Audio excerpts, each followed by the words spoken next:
Hello students, good evening बेटा। अपना बड़ा इंपॉर्टेंट टॉपिक चल रहा था बेटा, न्यूक्लियोफिलिक सब्स्टिट्यूशन रिएक्शन, इसका मैकेनिज्म, जिसमें SN1 हम पढ़ चुके थे, जहाँ पे बताया था कार्बोकैटायन का बनना रेडिटर्मिंग स्टेप है। तो जो कार्बोकैटायन मोर स्टेबल वो अल्काइलाइड SN1 की तरफ क्या होगा, more reactive. Now about SN2, bimolecular nucleophilic substitution reaction.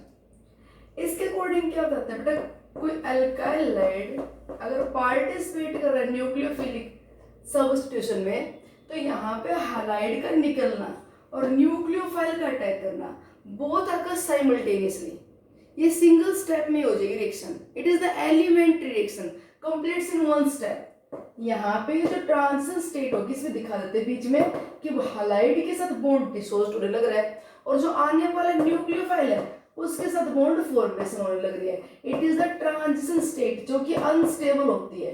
बेटे अनस्टेबल इसलिए होती है क्योंकि यहाँ पे कार्बन एक साथ 5 बॉन्ड बना रहा है, और आपको पता होगा carbon is tetravalent in nature, तो यहाँ पे इसके साथ बॉन्ड का डिसोसिएट होना और आने वाले न्यूक्लियोफाइल के साथ बॉन्ड का बनना दोनों एक साथ हो रहे हैं। जैसे ये इलेक्ट्रॉन पेयर लेके पूरा निकलेगा, आने वाला न्यूक्लियोफाइल बॉन्ड बना देगा इसका पूरा अपना इलेक्ट्रॉन पेयर देख के। जिसको एल्काइल लाइट ले जाए, मान लीजिए इथाइल क्लोराइड, सपोज करें अपने पास क्या है कंपाउंड CH3CH2Cl, इथाइल क्लोराइड, ठीक, that treated with the aqueous solution of potassium hydroxide, ठीक। अगर एक्वस तो सॉल्वेंट पोलर है, और पोलर प्रोटिक सॉल्वेंट फेवर करता है बेटा मैकेनिज्म SN1। तो यहाँ पे हमने पोटेशियम हाइड्रोक्साइड ले लिया like DMSO, polar aprotic solvent. अब यहाँ पे ये देखो, इस पोलर एप्रोटिक सॉल्वेंट का बेटा क्या रोल है, ये जो पोलर एप्रोटिक सॉल्वेंट है di methyl sulpho oxide, it makes free nucleophile, ये फ्री न्यूक्लियोफाइल प्रोवाइड करेगा। कैसे कि ये जो पोलर सॉल्वेंट है ये बेटा पोटेशियम कटायन को तो अपनी तरफ क्या करेगा, अट्रैक्ट। इसका जो नेगेटिव पोल है, जो SO में नेगेटिव पोल है, ये नेगेटिव पोल इस पोटेशियम कटायन को तरफ क्या करेगा, अट्रैक्ट, तो सोल्वेशन हो जाएगा कटायन का। और OH नेगेटिव आयन यहाँ पे क्योंकि प्रोटॉन है नहीं, ये पोलर एप्रोटिक सॉल्वेंट है, तो OH नेगेटिव आयन बिहेव करेगा जैसे फ्री न्यूक्लियोफाइल। अगर ये प्रोटिक सॉल्वेंट होता तो इसकी H पॉजिटिव इसकी तरफ अट्रैक्ट होती और इसको चारों तरफ से घेर लेता। अब यहाँ पे क्या हुआ कि this cation surround by the polar aprotic solvent, उसके नेगेटिव पोल सराउंड हो गई, ये नेगेटिव पोल, ये जो नेगेटिव पोल है दैट पोलर सॉल्वेंट का जो नेगेटिव पोल है that surround the cation toward itself and makes the free anion, ये न्यूक्लियोफाइल है फ्री है। तो this mechanism favoured by polar aprotic solvent so that nucleophile totally becomes free and that free nucleophile easily attack on it। जैसे यहाँ से halide ion निकलेगी, but ये जो फ्री न्यूक्लियोफाइल है ये साथ क्या कर जाएगा, अटैक, ठीक। तो यहाँ पे न्यूक्लियोफाइल का अटैक करना और इसका निकलना दोनों एक साथ हो रहे हैं।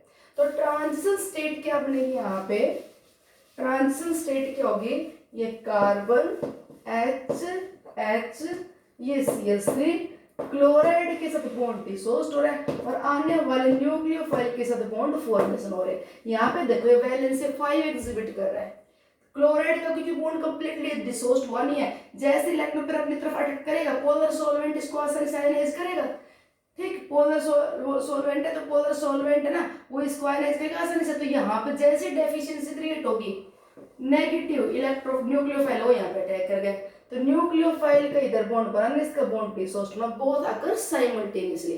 तो ये ट्रांजिशन स्टेट यहाँ पे हाईली अनस्टेबल है, ये जब बेटा यहाँ पे डिसोसिएट हो जाएगा और जैसे इलेक्ट्रॉन पेयर लेके पूरा निकलेगा, इमीडिएटली जब यहाँ से अपने को क्या मिल जाएगा, ये सब्स्टिट्यूटेड प्रोडक्ट ये मिल जाएगा। तो रिएक्शन यहाँ पे एक स्टेप में हुई है, reaction completes in single step, ठीक। Dissociation of the bond and formation of the bond occurs simultaneously. अगर हम यहाँ पे रेट का एक्सप्रेशन लिखे तो R is equal to rate of this reaction, rate determining step ये हुआ, एक स्टेप है, तो K into concentration of alkyl halide into concentration of nucleophile. तो ये the rate of reaction depends upon the concentration of alkyl halide as well as concentration of nucleophile. But ये main difference होगा SN2 और SN1 में। SN1 में अल्काइलाइड से halide ion के निकल के कार्बोकैटायन का बनना रेडिटर्मिंग स्टेप था, कार्बोकैटायन का बनना, और फिर उसके बाद कार्बोकैटायन पे न्यूक्लियोफाइल अटैक करा था। तो बेटा यहाँ पे ये रेडिटर्मिंग स्टेप था था तो रेट ऑफ रिएक्शन सिर्फ अल्काइल हैलाइड की कंसंट्रेशन पे डिपेंड कर रहा था।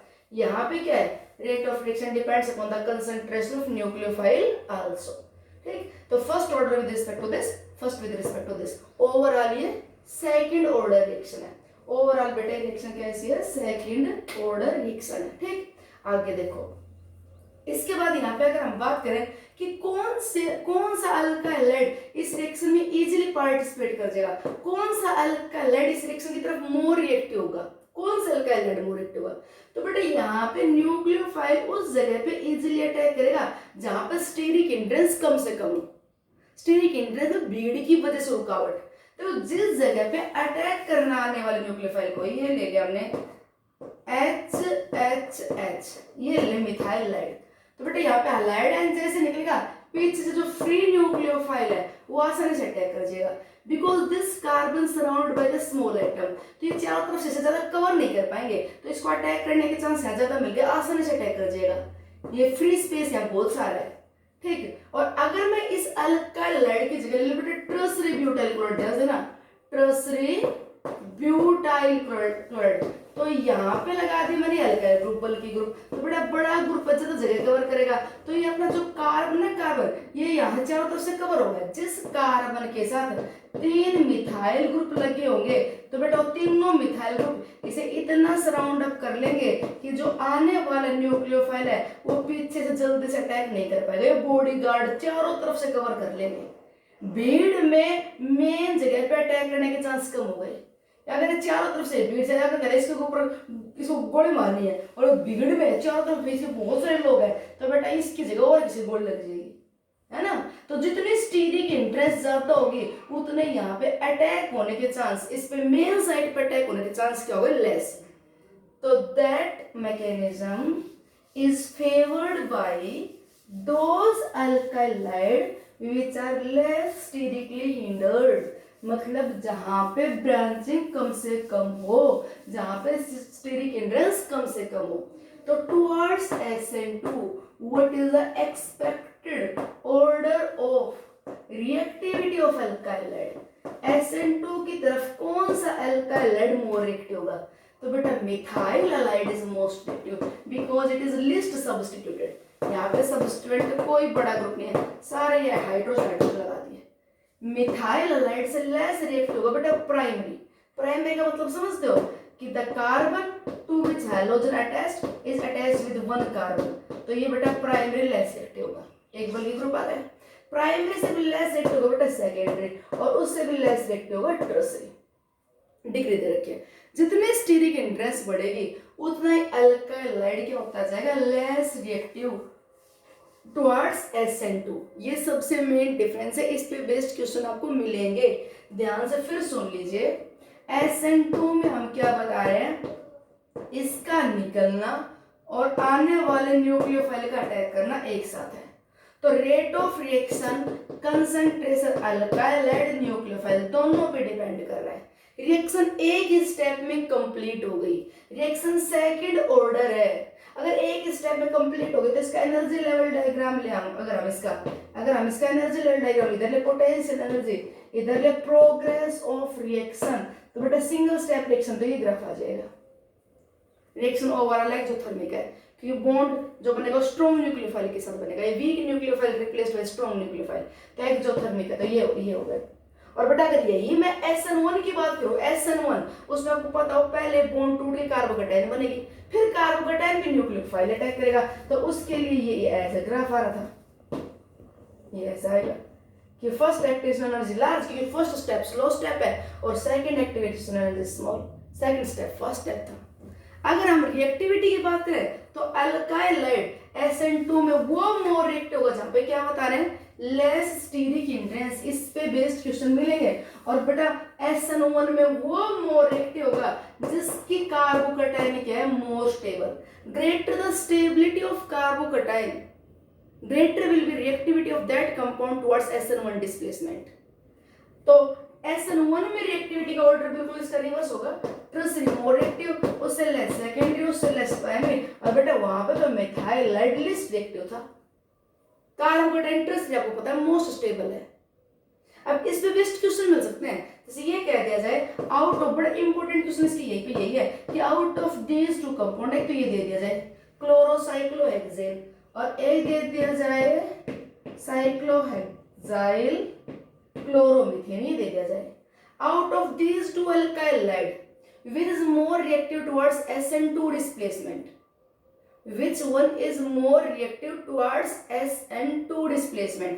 ध्यान से देखो जी, SN2 की तरफ मोर रिएक्टिव बेटा वो होगा जहां पे आने वाला न्यूक्लियोफाइल क्या फील करे, लेस स्टीरिक इंटेंस। ध्यान से देखो, जिस जगह न्यूक्लियोफाइल को अटैक करना है, जिस जगह न्यूक्लियोफाइल को अटैक करना है उस कार्बन के ऊपर क्या लगे, दो तो H है, H और साइड में क्या लगा हुआ, ये चेन। ये यहाँ पे देखो, जिस जगह आने वाले न्यूक्लियोफाइल को अटैक करना, यहाँ पे अटैक करेगा, बेटा जहां पे अटैक करना वही भी बल्कि ग्रुप है। इसमें देख फर्क देखो, इसमें इस कार्बन पे अटैक करेगा, यहाँ से क्लोराइड आयन निकलेगी और यहाँ पे न्यूक्लियोफाइल अटैक करेगा, तो यहाँ पे थोड़ी सी है जो साइक्लिक चेन थोड़ी डिस्टेंस पे है और यहाँ पे यहीं से क्लोराइड आयन निकलेगी और यहाँ पे न्यूक्लियोफाइल आएगा, तो यहाँ पे क्या होगी, मोर स्टीरिक इंटेंस। अब डिग्री चेक कर लीजिए, जिस कार्बन से क्लोरीन लगा हुआ है उसके साथ एक कार्बन, ये एक कार्बन जुड़ा हुआ है, ये प्राइमरी है, और जिस कार्बन से क्लोरीन लगा हुआ है एक और एक दो कार्बन, ये सेकेंडरी है। तो secondary compound less reactive towards SN2, तो बेटा SN2 में ये मोर रिएक्टिव होगा, this compound is more reactive towards SN2 displacement. दोबारा देख लीजिए एक बार, क्या बताया, एक तो ये था साइक्लोहेक्साइल क्लोराइड, एक ये था साइक्लोहेक्साइल क्लोरोमीथेन। तो SN2 की बात करें तो मैं बताती हूँ ये कंपाउंड SN2 में क्या होगा, more reactive, is primary less steric intense. अगर बेटा SN1 की बात पूछ जाए तो SN1 में मोर रिएक्टिव कौन सा होगा, अब कार्बोकेटाइन बना के देखो, ये क्लोराइड आयन निकले और ये बन गई कार्बोकेटाइन, जो कार्बोकेटाइन बनी इधर से प्लस आई इफेक्ट, इधर से plus I effect, alkyl group exit the plus I, ये सेकेंडरी कार्बोकेटाइन है। यहाँ पे देखो, ये क्लोराइड आयन निकले, कार्बोकेटाइन बेटा ये बनी, कार्बोकेटाइन ये बनी, प्राइमरी है, पीछे से इसका प्लस आई इफेक्ट। आपको तो जितनी डिस्टेंस बढ़ती है प्लस आई का इफेक्ट मैग्नीट्यूड कम हो जाता है।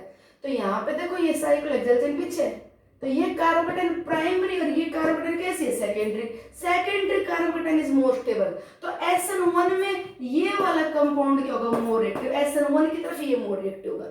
रिएक्टिविटी का ऑर्डर जस्ट रिवर्स है दोनों का, SN1 और 2 का। और देखिए ये पूछा जाए आउट ऑफ NCERT क्वेश्चन है ये, out of these two which is more reactive towards SN1 and Y. SN1 में कौन सा मोर रिएक्टिव है, क्यों? SN1 में मोर रिएक्टिव होगा जिसकी कार्बोकेटाइन मोर स्टेबल हो। यहां से बेटा कार्बन से क्लोराइड आयन निकलेगी, ये कार्बोकेटाइन बनेगी, ट्रसरी कार्बोकेटाइन, ये Cl, ये क्लोराइड आयन निकलते क्या, कार्बन CH3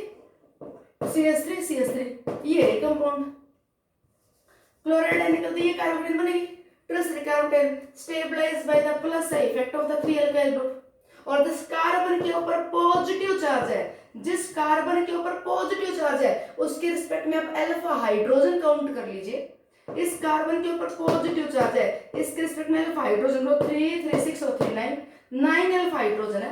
ये अल्फा हाइड्रोजन इसे स्टेबलाइज करेगा थ्रू नो बॉन्ड रेजोनेंस। ये CH वाला इलेक्ट्रॉन पेयर यहाँ आ जाएगा, CH वाला इलेक्ट्रॉन पेयर यहाँ पे आएगा, तो ये बन जाएगा डबल बॉन्ड, पॉजिटिव चार्ज हट जाएगा और ये H पॉजिटिव से बोलते हैं नो बॉन्ड रेजोनेंस। तो यहाँ पे हाइपर कॉन्जुगेट स्ट्रक्चर 9 बनेंगे, यहाँ पे जो कार्बोकेटाइन बनेगी वो ट्रसरी है, जबकि यहाँ पे देखो, यहाँ पे बेटा जो कार्बोकेटाइन बनेगी वो कैसे, सेकेंडरी, इधर से प्लस आई, इधर से प्लस आई, अल्फा हाइड्रोजन काउंट करो 2 और 2 4 और इधर भी 2 और 2 4, तो यहाँ पे अल्फा हाइड्रोजन कितने हैं, 4, 2 इधर और 2 इस तरफ, तो अल्फा हाइड्रोजन यहाँ 4, हाइपर कॉन्जुगेट स्ट्रक्चर यहाँ 4 बनेंगे, जबकि यहाँ पे 9 बनेंगे। ये ट्रसरी कार्बोकेटाइन है वो सेकेंडरी है, तो that compound will be more reactive towards SN1, ये SN1 की तरफ मोर रिएक्टिव होगा। जबकि अगर हम बात करें SN2 की, तो जिस कार्बन पे न्यूक्लियोफाइल को अटैक करना है वो सराउंडेड बाय 3 अल्काइल ग्रुप, तो स्टीरिक इंडेक्स ज्यादा होगी। जबकि यहाँ पे जिस कार्बन पे न्यूक्लियोफाइल को अटैक करना है सराउंडेड बाय 2 अल्काइल ग्रुप, तो यहाँ पे स्टीरिक इंडेक्स कम होगी। SN2 में मोर एक्टिव कौन सा होगा, सेकेंडरी। SN1 में मोर एक्टिव कौन सा होगा, टर्सरी। ठीक, तो वहां पे सेकेंडरी तो स्टीरिक इंडेक्स कम होगी। ट्रिसरी में स्टीरिक हिंड्रेंस ज्यादा होगी, ठीक है। ये पूछ लिया जाए कि arrange the following compounds in the increasing order of their reactivity towards SN1 as well as SN2 displacement. Compound ये दे दे बेटा C6H5CH2Br benzyl bromide, C6H5CHBrCH3, C6H5 whole twice CBrCH3 और C6H5 whole twice CHBr। ये compound दे रखे हैं, इनको arrange करो towards,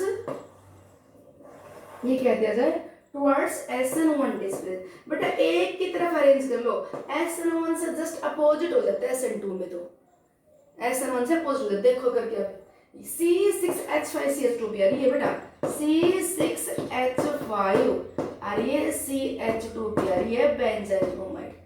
अगला देखो जी C6H5CH3Br, ये वाला कंपाउंड है। उससे नेक्स्ट देखो C6H5 फिर कार्बन, फिर C6H5 फिर CH3 और उसके बाद Br। देखो जिस कार्बन के साथ Br लगा उसका दो तो C6H5 एक CH3। अगला देखो जी कार्बन C6H5 फिर बेटा C6H5 और H और Br, ये चार कंपाउंड दे रखे हैं। अब पहले बेटा डिग्री लिख लिया करो, सबसे पहले प्राइमरी सेकेंडरी टर्सरी डिग्री लिख लो। तो जिस कार्बन के साथ हैलोजन जुड़ा हुआ है प्राइमरी, जिस कार्बन के साथ हैलोजन जुड़ा हुआ है एक कार्बन इस तरफ और एक इस तरफ सेकेंडरी, इस कार्बन के साथ हैलोजन है 1 2 3 टर्सरी, इस कार्बन के साथ हैलोजन है तो एक कार्बन क्या है सेकेंडरी। हो गया। अब बताओ बेटा SN1 में मोर रिएक्टिव कौन सा होगा? Which one is more reactive toward SN1? जिसकी कार्बोकेटाइन मोर स्टेबल वो SN1 में उतना ही ज्यादा रिएक्टिव।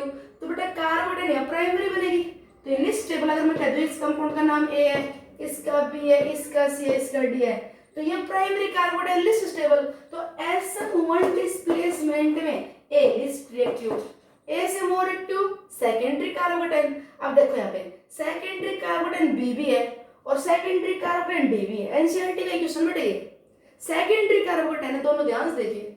कार्बन जिससे हैलोजन लगा हुआ है ये दो कार्बन, वहां पे भी दो कार्बन। अब देखो मैं Br हटा के लगा रही हूँ, ये सेकेंडरी कार्बोकेटाइन, देख ये देखो यहाँ पे Br हटा के लगा दी, ये सेकेंडरी कार्बन। अब यहाँ पे क्या होगा, this positive charge disperse over the benzene ring, it stabilise by resonance effect. ये ऐसे ये अपना इलेक्ट्रॉन पेयर देके स्टेबलाइज करेगा और ये स्टेबलाइज है प्लस आई, इसे प्लस आर स्टेबलाइज करे, इधर प्लस आई। प्लस आर का पावरफुल मैग्नीट्यूड होता है क्योंकि पूरा इलेक्ट्रॉन पेयर देगा स्टेबलाइज करने के लिए। यहाँ बेटा क्या होगा, positive charge disperse over the two benzene ring, इधर से ये इलेक्ट्रॉन पेयर देने के लिए तैयार है, इधर से ये भी देने के लिए तैयार है। तो यहाँ पे क्या होगा, positive charge disperse over two benzene ring, जबकि यहाँ पे क्या होगा, positive charge disperse only one benzene ring का तो प्लस आई है। तो दो बेंजीन रिंग पे डिस्पर्स होगा, 5 स्ट्रक्चर तो इसके रिस्पेक्ट बनेंगे, 5 इसके बनेंगे। कैसे, ये बेटा पॉजिटिव चार्ज इलेक्ट्रॉन पेयर देखिए यहाँ पे आएगा ऑर्थो पे, फिर आपको पता है इलेक्ट्रॉन पेयर यहाँ से जाएगा पैरा पे आएगा, फिर ऑर्थो पे आएगा, ठीक है। यहाँ पे भी ऑर्थो पैरा ऑर्थो, और एक ये ओरिजिनल रिस्पेक्ट में जो प्रेजेंट है वो इसका ओरिजिनल जो प्रेजेंट है ये। तो यहाँ पे क्या होगा, पॉजिटिव चार्ज से disperse over the two benzene ring, तो ये वाला क्या हुआ, मोर स्टेबल। तो इसलिए वो कंपाउंड क्या होगा, SN1 की तरफ मच मोर रिएक्टिव। तो बेटा लेस रिएक्टिव कौन सा हुआ, बी से ज्यादा रिएक्टिव कौन सा हुआ, कंपाउंड डी, और सबसे ज्यादा रिएक्टिव कौन सा हुआ, सी, टुवर्ड्स SN1 डिस्प्लेसमेंट। देखो ये भी सेकेंडरी थी, ये भी सेकेंडरी, यहाँ पे दो बेंजीन रिंग है, positive charge disperse on two benzene ring, it more resonance stabilised, ठीक। अगर बात करें यहीं पे SN2 की, तो आप बिल्कुल इसका उल्टा लिख दो, C लिस्ट रिएक्टिव, C से ज्यादा D, D से ज्यादा B, और बेटा सबसे ज्यादा A। SN2 में मोस्ट रिएक्टिव हो जाएगा, यहाँ पे स्टीरिक हिंड्रेंस सबसे कम एक ही रिंग है। फिर बेटा उसके बाद कौन सा हो गया, A से लेस रिएक्टिव कौन सा होता है, B, क्योंकि रिंग तो एक के प्लस में एक अल्काइल ग्रुप आ गया, वहां पे दो बल्कि ग्रुप आए, यहाँ पे दो बल्कि ग्रुप आए, तो जहां पे पॉजिटिव चार्ज दो बल्कि रिंग पे डिस्पर्स हुआ था कार्बोकेटाइन तो स्टेबल। आने वाला न्यूक्लियोफाइल SN2 की अगर बात करो तो बड़ा है तो स्टैटिक इंटरेस्ट भी ज्यादा होगी, तो SN2 में ये कंपाउंड क्या होगा, लेस रिएक्टिव। ठीक है, उससे लेस रिएक्टिव, उससे यहाँ पे डी और बी में से क्या होगा, मैंने क्या बताया, डी वाला क्या होगा, लेस रिएक्टिव, क्योंकि दो बेंजीनिंग है, यहाँ पे एक ही बेंजीनिंग एक छोटा ग्रुप है, और बेटा लिस्ट रिएक्टिव कौन सा होगा, सी, दो रिंग और ऊपर से क्या है ग्रुप बी। ठीक है, यहाँ पे ये प्राइमरी है, ये सेकेंडरी, ये टर्शियरी, तो ऑर्डर जस्ट रिवर्स हो जाता है। जहां पे वो बेंजीन रिंग अपने प्लस आर के थ्रू कार्बोकेटाइन को स्टेबलाइज कर रही है, साथ साथ वो स्टेरिक इंटरेस्ट प्रोवाइड करके SN2 की तरफ कंपाउंड को लेस रिएक्टिव बना रही है। एक और देखो, अपने पास कंपाउंड है 1 ब्रोमोपेंटेन, 1 ब्रोमोपेंटेन, एक कंपाउंड बेटा 2 मिथाइल 1 ब्रोमोब्यूटेन, 2 मिथाइल 1 ब्रोमोब्यूटेन, एक 3 मिथाइल 1 ब्रोमोब्यूटेन, 3 मिथाइल 1 ब्रोमोब्यूटेन, और एक बेटा 2 di methyl 1 bromopropane, 2 di methyl 1 bromopropane. ये कह रहे इनकी रिएक्टिविटी का ऑर्डर बताओ टुवर्ड्स SN1। सारे देखो, ये जिस कार्बन से हैलोजन लगा हुआ है 1 डिग्री प्राइमरी, कार्बन से हैलोजन लगा हुआ है ये भी 1 डिग्री, सारे देखो बेटा सारे प्राइमरी, डिग्री तो सेम सबकी। आपको स्टेरिक इंटरेस्ट देखनी है, यहाँ पे जिस जगह न्यूक्लियोफाइल आएगा स्टेट चेन है, जिस जगह न्यूक्लियोफाइल आएगा बेटा क्या होगी, साइड ब्रांचिंग, तो ब्रांचिंग होगी, ये जो ब्रांचिंग होगी ये आने वाले न्यूक्लियोफाइल को क्या प्रोवाइड करेगी, स्टेरिक इंटरेस्ट। ब्रांचिंग यहाँ पे भी है पर ब्रांचिंग यहाँ पे दूर है, तो स्टेरिक इंटरेस्ट कम। अब बात करें SN1, तो SN1 में वो मोर रिएक्टिव होता है जिसकी कार्बोकेटाइन मोर स्टेबल हो। बेटे यहाँ पे कार्बोकेटाइन ये बन गई प्राइमरी, ये हटा के बी आर हटा दो, यहाँ पे कार्बोकेटाइन ये बन गई प्राइमरी बनी, पर प्राइमरी में जहां पे कार्बन सेकंड अल्फा पोजीशन पे मिथाइल ग्रुप से ब्रांचिंग हो रही है, और बेटा मिथाइल ग्रुप जितना पास में आएगा उतना प्लस इफेक्ट ज्यादा होगा। ये कार्बन जिसके ऊपर पॉजिटिव चार्ज है, अगर मैं इसमें मिथाइल लगा दूं तो मिथाइल एग्जिबिट प्लस आई, तो जो methyl plus I effect show करने वाला है वो नजदीक आ गया, जितना पास में उतना ही प्लस आई जाता, कार्बोकेटाइन मोर स्टेबल। यहाँ पे ब्रांचिंग हुई, मिथाइल पर थोड़ा दूर है, यहाँ पे मिथाइल किस पोजीशन पे था, अल्फा पे, यहाँ पे कहाँ है, बीटा पे, तो प्लस आई तो होगा बट लेस। और यहाँ बेटा जिस जगह पे अटैक करके कार्बोकेटाइन बनाएगा, हाइड्रोनिकली कार्बोकेटाइन बनेगी, यहाँ पे न्यूक्लियोफाइल आएगा, तो ये जो कार्बोकेटाइन बनेगी यहाँ पे अल्फा पोजीशन पे 2 मिथाइल है। ठीक है, अल्फा पे तो ये लंबी चेन लगा लो इधर, तो अल्फा पे ये आ गया तीसरा मिथाइल, तो आपको पता हो तो ट्रांसब्यूटाइल का प्लस आई इफेक्ट सबसे ज्यादा। ब्रांचिंग होने से मिथाइल ग्रुप पास में आता है, प्लस आई का मैग्नीट्यूड बढ़ता है, कार्बोकेटाइन की स्टेबिलिटी बढ़ती है, तो SN1 की तरफ कंपाउंड मोर रिएक्टिव होता है, और वही ब्रांचिंग स्टीरिक इंटरेस्ट प्रोवाइड करके SN2 की तरफ लेस एक्टिव करेगी।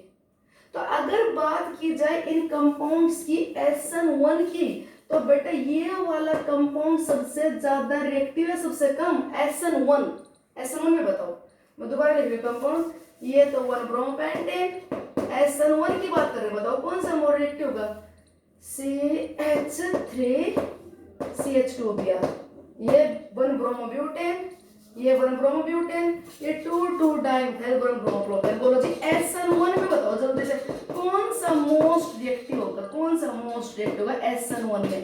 कार्बोकेटाइन तो सारी प्राइमरी है बेटा, पर ये कार्बोकेटाइन ना list stable long alkyl chain है, ये उससे ज्यादा स्टेबल, क्योंकि प्लस आई इफेक्ट आ गया स्टेबलाइज करने के लिए।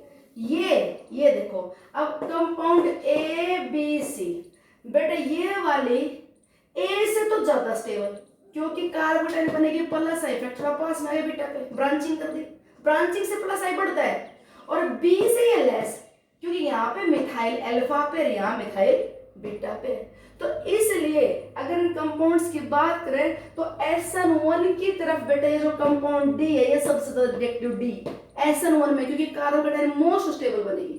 फिर भैया डी से लेस रिएक्टिव है B, carbocation plus I effect alpha पे, फिर बी से less reactive C plus I beta पे, और बेटा सबसे लेस रिएक्टिव है ए SN1 में, SN1 में।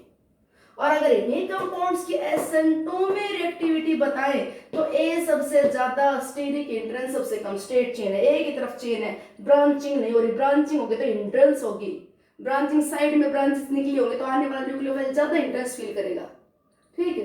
ए सबसे ज्यादा रिएक्टिव, फिर उससे लेस कौन सा होगा सी, सी में ब्रांचिंग थोड़ी दूर है, फिर उससे लेस बी, ब्रांचिंग पास में है, और लिस्ट एक्टिव कौन सा होगा डी, ब्रांचिंग अल्फा पे, वो भी डबल डबल, ठीक। तो SN2 में ये होगा मोर एक्टिव।